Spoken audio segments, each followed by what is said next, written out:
ಕಾರ್ಯಕ್ರಮಕ್ಕೆ ಸ್ವಾಗತ ಅಪ್ಪಣ್ಣ ಅವರೇ ಹಾಗೂ ವಿಶ್ವನಾಥ್ ಅವರೇ. ಧನ್ಯವಾದಗಳು. ಓಕೆ, ಈ ಒಂದು ವೇದಿಕೆ ಮೇಲೆ ನಿಮ್ಮಿಬ್ಬರನ್ನ ನೋಡೋದಕ್ಕೆ ತುಂಬಾ ಖುಷಿ ಆಗ್ತಿದೆ ನನಗೆ. ನಾನ್ ಈಗ ತಾನೇ ಹೇಳ್ದೆ ಕಿತ್ತೂರಿನ ನಾಡಿನಿಂದ ಬರ್ತಾ ಇರುವಂತ ಕಲಾವಿದ್ರು ನೀವು ಅಂತ. ಆ ಒಂದು ಪ್ರಾಂತ್ಯವನ್ನ ನೀವು ಇವತ್ತು ನಮ್ಮ ಒಂದು ವೇದಿಕೆ ಮೇಲೆ ಪ್ರತಿನಿಧಿಸ್ತಾ ಇದ್ದೀರಾ. ಹೇಗನ್ನಿಸ್ತಾ ಇದೆ? ನಮ್ಮ ಬೆಳಗಾವಿಯ ವಿಶೇಷತೆಗಳ ಬಗ್ಗೆ ಹೇಳಬೇಕು ಅಂದ್ರೆ, ಪ್ರತಿ ವರ್ಷ ಕನ್ನಡ ರಾಜ್ಯೋತ್ಸವವನ್ನ ಅದ್ಭುತವಾಗಿ ಆಚರಿಸುವಂತ ಒಂದು ಜಾಗ ಅಂದ್ರೆ ಬೆಳಗಾವಿ ಮೇಡಮ್. ನೀವು ಇವತ್ತು ಯಾರು ಬೇಕಾದ್ರೂ ಕೇಳ್ಬಹುದು.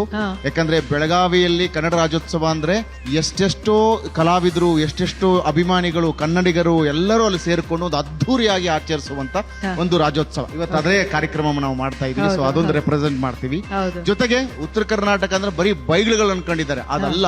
ಉತ್ತರ ಕರ್ನಾಟಕದಲ್ಲಿ 45 ಜಾನಪದ ಕಲೆಗಳು, 100 ಸೊಗಡಿನ ಸೋಬಾನೆ ಪದಗಳು, ಚೌಡಿಕಿ ಪದಗಳು, ಕಿಳ್ಳಿಕ್ಕಿ ಹತ್ರ ಮಂಗ್ಯನಾಟ, ದಪ್ಪಿನಾಟ, ದೊಡ್ಡಾಟ, ಸಣ್ಣಾಟ, ಹೀಗೆ 10 ಹಲವು ಕಲೆಗಳಿಂದ ಒಳಗೊಂಡಿರುವಂತಹ ನನ್ನ ಭಾಷೆ, ನನ್ನ ಊರು ನನಗೆ ಯಾವಾಗ್ಲೂ ಹೆಮ್ಮೆ ಮೇಡಮ್. ಆಹಾ, ಅದ್ಭುತವಾಗಿ ಹೇಳಿದ್ರಿ ಅಪ್ಪಣ್ಣ ಅವರೇ. ನೀವು ನಿಮ್ಮ ವೇಷಭೂಷಣದ ಬಗ್ಗೆ ಕೂಡ ನಾವು ಮಾತಾಡಬೇಕು ಅಲ್ವಾ?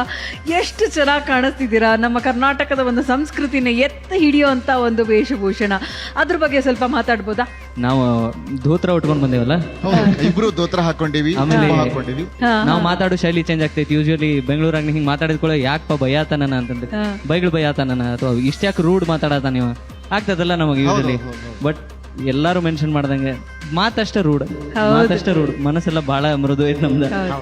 ಬಹಳ ಹೆಮ್ಮೆ ಐತಿ. ಉತ್ತರ ಕರ್ನಾಟಕದ ಗಂಡಗಚ್ಚಿ ದೋತ್ರ, ಜುಬ್ಬ, 3 ಪಟ್ಟು ಇಬತ್ತಿ, ಮ್ಯಾಲ ಒಂದು ಗಾಂಧಿ ಟೊಪ್ಪಿಗೆ, ಇಷ್ಟು ಹಾಕೊಂಡ್ ಕೈಯಾಗಿ ಹಿಡ್ಕೊಂಡ್ ನಾವು ಹೊಂಟಂದ್ರ ಎದುರುಗಡೆ ಬಸವಣ್ಣ ಬಂದಂಗ. ಇವತ್ತು ಮನರಂಜನೆಗೆ ಮೋಸ ಇಲ್ಲ ಅನ್ನೋದು ಈಗ್ಲಿಂದಾನೇ ಪ್ರೂವ್ ಆಯ್ತು ಅಲ್ವಾ?